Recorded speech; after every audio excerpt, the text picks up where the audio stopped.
Solar panels doesn't always need land, it can float on water as well. I'm currently in Indonesia, so let's talk about Indonesia's Cirata Floating Solar Power Plant, one of the largest solar plants in Southeast Asia.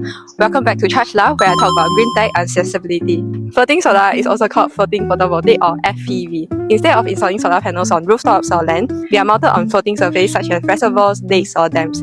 They are anchored to the bottom and connected to the power grid just like a normal solar panel, but with some extra benefits. The Cirata plant is located on the Cirata Reservoir in West Java. It has a capacity of 145 megawatts, enough electricity to power roughly 50,000 households in Indonesia.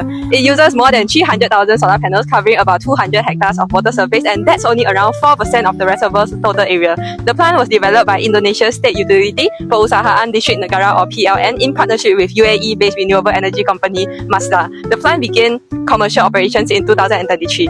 So why put solar panels on water instead of land? First, land is expensive and limited, especially in densely populated Java. Second, water cools the panels naturally, which can improve efficiency compared to rooftop solar panels. Third, it reduces evaporation from the reservoir surface, which helps to conserve water. So that means that generating clean electricity and protecting water resources at the same time.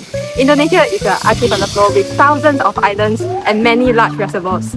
Hence, floating solar has massive expansion potential here. In fact, the government has already announced plans to expand the Cirata project in phases, potentially scaling it up to 500 megawatts in the future. So even though Indonesia still relies heavily on coal for electricity, projects like Cirata shows how the country can add large-scale renewable energy without competing for land or forest. And if Indonesia scales this model across its reservoirs, floating solar could become the major contribution to Southeast Asia's clean energy future.